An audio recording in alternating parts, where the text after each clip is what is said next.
छोटा सा बच्चा हो या कोई बड़ा वयस्क पुरुष, अगर वो मनुष्य पर्याय में आता है तो 4 पुरुषार्थ में लग जाता है। मनुष्य जीवन के 4 अप्रतिम सौंदर्यमय पुरुषार्थ हैं। सर्वप्रथम धर्म पुरुषार्थ है। धर्म के साथ अर्थ पुरुषार्थ है, काम पुरुषार्थ है, अंत में मोक्ष पुरुषार्थ है। ये 4 पुरुषार्थ सिर्फ आगम में लिखे हैं ऐसा नहीं है। जिंदगी में हम आप इसको जीते हैं, पता नहीं किस तरीके से करते हैं। और सबसे ज़्यादा एक विकृत चेहरा ये है जिंदगी का कि हम धर्म पुरुषार्थ और मोक्ष पुरुषार्थ तो नहीं करते, लेकिन अर्थ पुरुषार्थ और काम पुरुषार्थ में दिन भर लगे रहते हैं।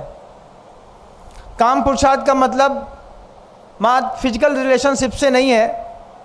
काम पुरुषार्थ का मतलब है कि 5 इंद्रियों की जो शक्ति है वह शक्ति निरंतर किसी एक बहाव में लगातार दौड़ती रहती है। जिह्वा को भी काम इंद्री कहा है। सुबह से लेकर शाम तक खाने पीने में या स्पर्शन इंद्री के सुख में या 5 इंद्रियों के सुख में जो हम निरंतर लगे रहते हैं। हम प्राचीनतम इतिहास को देखें, एक बार देखने का आप प्रयास करिए कि काम पुरुषार्थ भी मंत्रोषधि से प्रभावित होकर के किया जा सकता था, करते थे लोग। अर्थ पुरुषार्थ भी मंत्र के माध्यम से करते थे, धर्म पुरुषार्थ भी मंत्र के माध्यम से करते थे, और मोक्ष पुरुषार्थ भी मंत्र के माध्यम से होता है आज भी। ये तो सर्वविदित है। लेकिन आश्चर्य है कि काम पुरुषार्थ भी मंत्र के माध्यम से होता था। काम पुरुषार्थ मंत्र के माध्यम से कैसे होता था कि राजा अपने दरबार पे बैठे थे और एक ब्राह्मण ने आकर के एक आम का फल दे दिया। आम का फल दे करके कहता है कि महाराज, ये आम का फल बड़ी तपस्या के बाद मिला है, आप खा लीजिए। आम खा लेते हैं।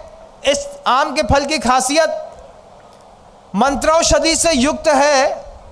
जो भी खाएगा उसकी जवानी जिंदगी भर बनी रहेगी। वो मंत्र औषधियों का जो पुरुषार्थ था आज आपकी टेबलेट्स पे आ गया है। पहले मंत्र के माध्यम से आम को, किसी पदार्थ को, भोज्य पदार्थ को प्रभावित करते थे, खिला देते थे, जीवन भर यौवन बना रहता था, बाल कभी सफ़ेद नहीं पड़ता था। राजा उस विप्र की बात को सुनकर के बड़ा आश्चर्यचकित हुआ और आश्चर्यचकित होकर के राजा जो है उस आम के फल को हाथ में लेकर के बैठ गया। सोचता है मेरी जवानी से क्या होगा, जिसको मैं चाहता हूँ उसको दे दूँ, वो जवान रहेगी तो मेरे भोग उपभोग में कभी बाधा नहीं आएगी। ये सोच करके जान से प्यारी अपनी पत्नी को जा कर के वो आम देता है और कहता है, ये आम एक बहुत बड़े सिद्ध पुरुष ने दिया है, बहुत बड़े सिद्ध पुरुष ने आम दिया है, ये तुम खा लो। तुम्हारे चेहरे पर एक भी शिकन नहीं पड़ेगी, बाल पे नहीं होंगे, काले बने रहेंगे, तुम हमेशा जवान बनी रहोगी, तुम्हारे पैरों की सुंदरता बनी रहेगी, हाथ का गोरापन बना रहेगा, जिससे मुझे प्रसन्नता होगी। हम जिसको चाहते हैं उसको अपने जीवन का सर्वस्व देते हैं।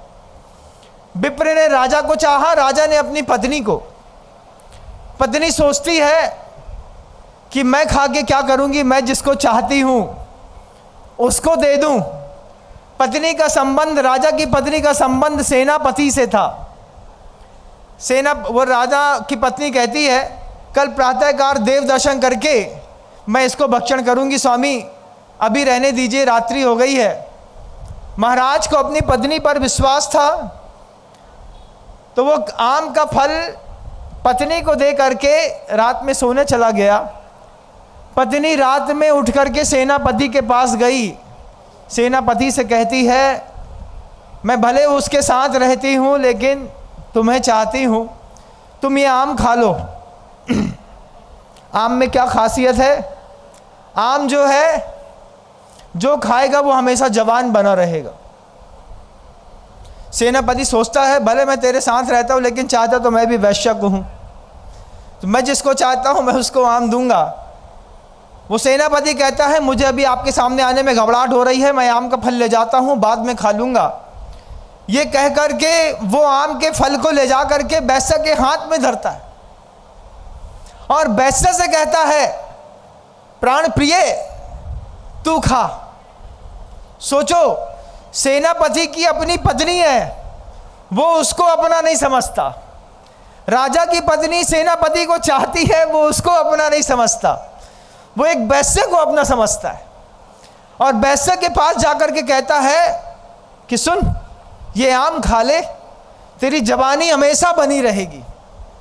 किसी मंत्र की औषधि से उपचारित होकर के काम पुरुषार्थ को सफल बनाने के लिए किसी बहुत बड़े विप्र ने साधना करके राजा को दिया था। राजा ने रानी को, रानी ने मुझे, मैं तुझे दे रहा हूं, तू खा ले।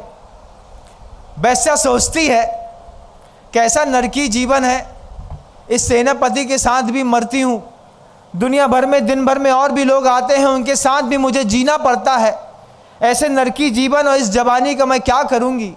अच्छा है ये महाराज के हाथ में होता। वो सोचती है और सोच करके वापस उसी आम को शाम होते होते राजा के दरबार में जाकर के राजा के हाथ के सामने रख के दिखाती बस है, बोला नहीं, सिर्फ दिखाया बस। महाराज ये आम, उस आम की सूरत देख करके राजा को गुस्सा आ गया।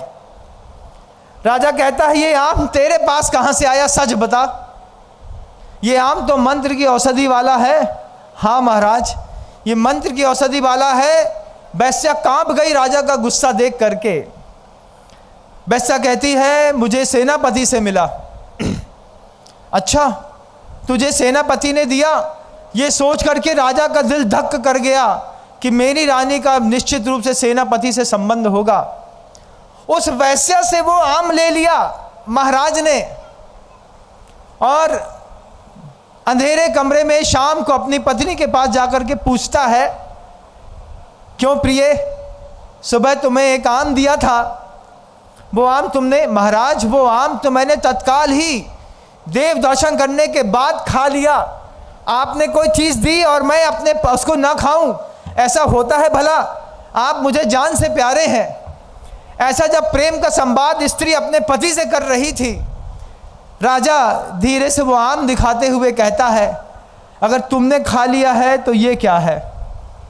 और जैसे ही वो आम वापस उस महारानी का आंखों में दृष्टिगोचर होता है, महारानी कांप करके भाग जाती है।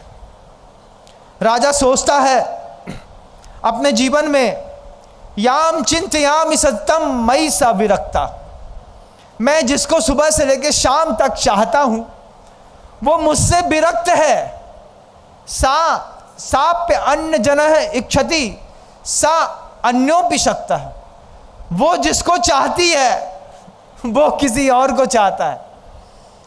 याम चिंतयामि सत्यम मयि सा विरक्ता सा अन्योप्यजन्य शक्त मिक्षति स सजनोप शक्ता अस्मत् कते च पदि दुष्कति कादि चान्या दिक्ताम च तम च मदनम च इमाम च माम च। ये जब सूत्र कहा राजा भर्तृहरि ने कि उस काम मुझे धिक्कार है, मुझे धिक्कार है कि मैं पत्नी के लिए मरता हूं, उस पत्नी को धिक्कार है जो मेरे प्रेम को ना समझ पाई और किसी और के लिए मर गई, और किसी और के मरे हुए के भी धिक्कार है कि वो मेरी जैसी पत्नी को, रानी को ना चाह करके एक वैश्या को चाहता है। फिर कहते हैं कि राजा कहते हैं कि ये कुचक्र जो है ये ना मेरा है, ना मेरी पत्नी का है, ना सेनापति का है, ना वैश्या का है, ये तो काम का है।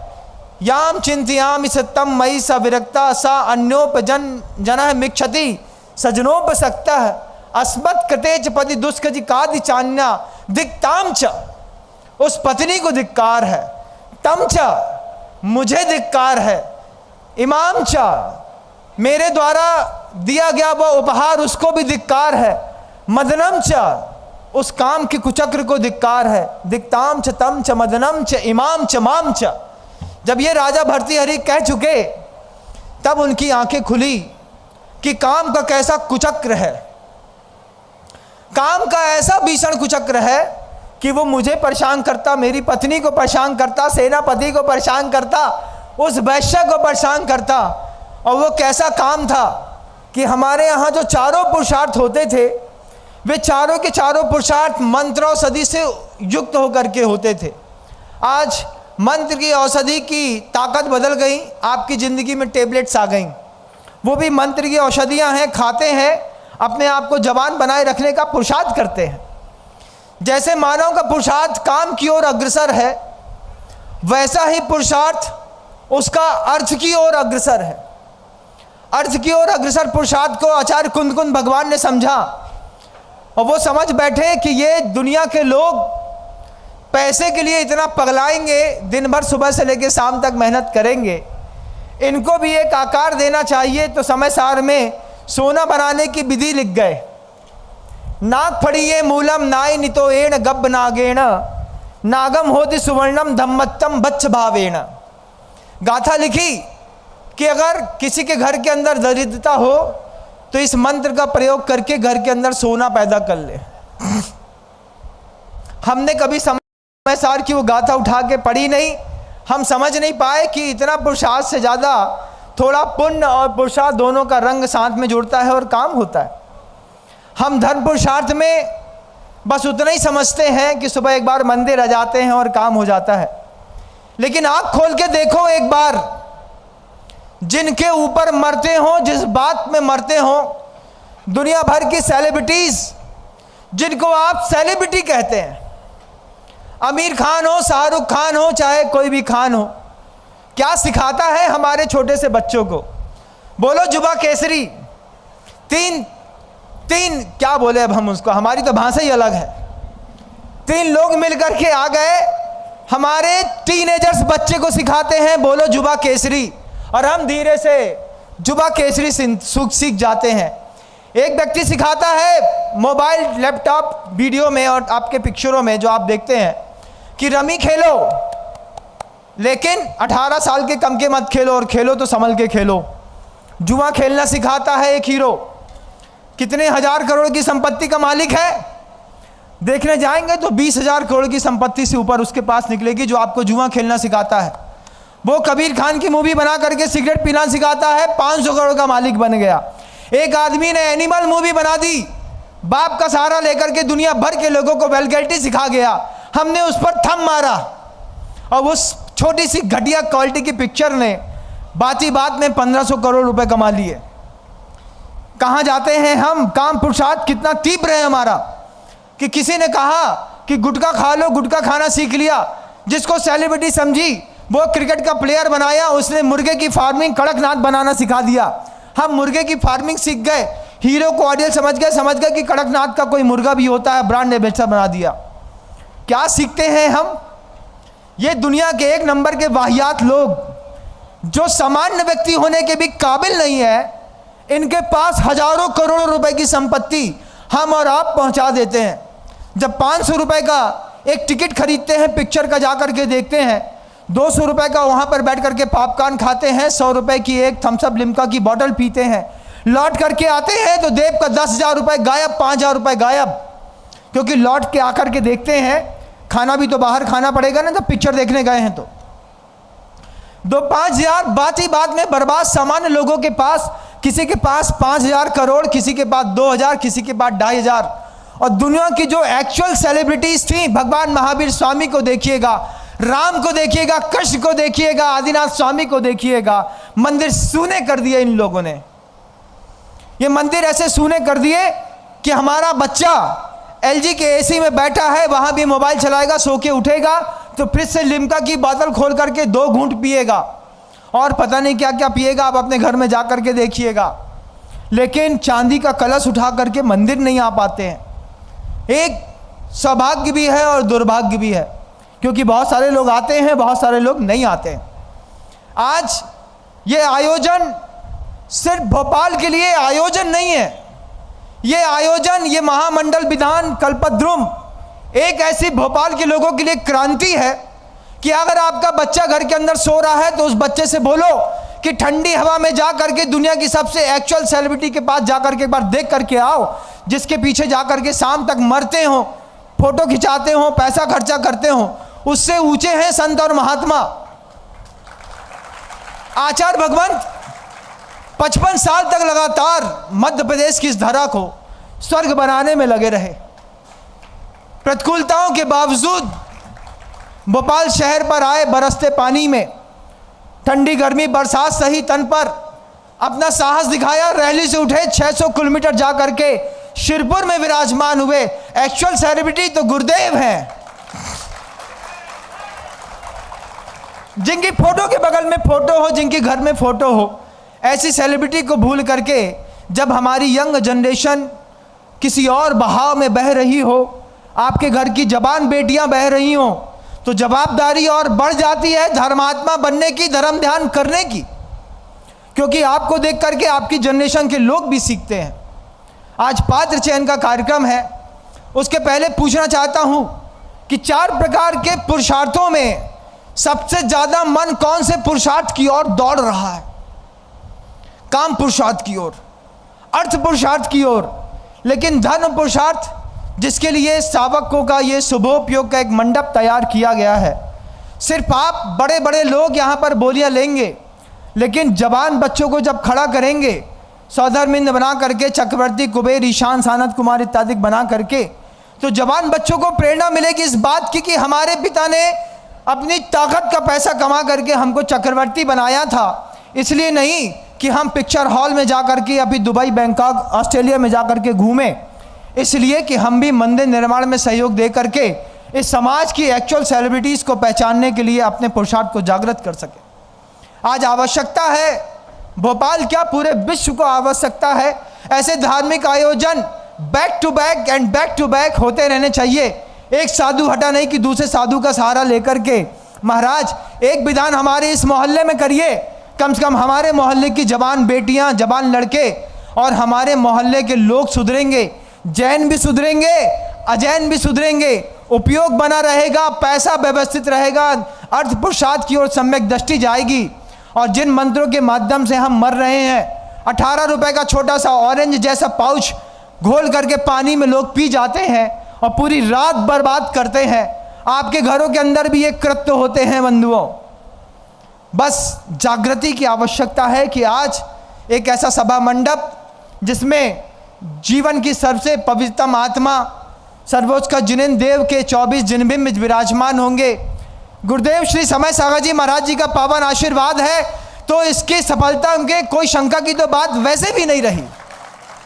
आयोजन जैसा पहले दिन है, जब अंतिम दिन अभी अपने मुकाम पर चढ़ चुका होगा, तब आप बोलेंगे महाराज हम चूक गए इस आयोजन में आने से, चूँकि समय बहुत कम है। लेकिन 4 पुरुषार्थ में से आप अगर काम पुरुषार्थ के आदी हो गए हैं, 4 पुरुषार्थों में आप अर्थ पुरुषार्थ के आदी हो गए हैं और जिंदगी गुबरीले कीड़े के जैसे बना ली। गुबरीला कीड़ा देखा है कभी? गाय हो या मनुष्य, जब जंगल में शौच कर देता है, गाय जब गोबर कर देती है, अचानक एक कीड़ा उड़ करके आता है, उड़ करके आता है, गोबर के ढेर से एक छोटा सा गोबर की गोल गोल गेंद जैसी बनाता है, अपने शरीर से 20 गुना ज़्यादा वजनी उस गेंद को उठाता है और अपने यथेष्ट स्थान पर ले जा करके छोटे छोटे छोटे छोटे मल के कई टुकड़े इकट्ठे कर लेता है। कहीं ऐसा तो नहीं कि पैसे को इकट्ठा करने में हमारी ज़िंदगी गुबरीले कीड़े की जैसी हो गई है? गुरुदेव हमेशा 2 का उदाहरण देते थे, 2 मिनट में उन दोनों उदाहरण को देता हूँ। पुण्य का उदय दोनों का है। रावण का पुण्य का उदय जबरदस्त है, कितना जबरदस्त है कि जब उसका पुण्य का उदय हुआ, उसके घर के अंदर संपदा बढ़ी, तो उसने कहा मेरा मकान सोने का बना दो। मकान सोने का बनाने के बाद भी पैसा बढ़ा तो कहा कि मेरे मोहल्ला सोने का बना दो, मेरी पूरी लंका धीरे धीरे सोने की बना दो। रावण के पुण्य से पूरी लंका सोने की हो गई। सुबह से लेकर शाम तक रावण लगा रहा भोग उपभोग की सामग्रियों को एकत्रित करने में, खाने में, खिलाने में, झूमने में, नाचने में तुम भी रावण से कम नहीं। तुमने एक एक मकान बना लिया सोने की लंका जैसा, अच्छा चिकना साफ सुथरा, बड़ी कंपनी का एसी है, बड़ी कंपनी का डबल दरवाजे वाला फ्रिज है, एमजी की एक बहुत अच्छी कार है, किसी के पास मर्सिडीज है, किसी के पास रेंज रोवर है, किसी के पास 4 खेत हैं, 100 प्लाट हैं, किसी के पास मकान है, किसी के पास फैक्ट्री है। लंका बसाई है तुमने अपनी। इस लंका में मर मत जाना, नरक जाओगे, वो भी तीसरे। और एक और शख्स है इस सृष्टि पर, चक्रवर्ती भरत, उसका भी पुण्य जोर मारा, उसके पास भी सोना बढ़ा तो हिमालय में जा करके 72 जिनालय ठोस सोने के बनाए। बुद्धि का खेल है कि हम जब अपने जीवन के अंतिम पड़ाव पर चल रहे हो, जीवन का 50 साल पार कर गए हो, एक बार अपने मन से पूछो जितनी संपत्ति इकट्ठी की है भोग पाऊंगा कि नहीं, और मेरे बच्चे भोग पाएंगे कि नहीं। और फिर 7 पीढ़ी के लिए पैसे इकट्ठा मत करो। आचार्य कहते हैं कि 7 पीढ़ी के लिए जितना इकट्ठा किया है, अपनी अगली आने वाली 7 पर्याय के लिए पुण्य इकट्ठा करो। मैं आपका हो गया, इसलिए शब्दों को विराम देता हूं। गुरुदेव श्री विद्यासागर।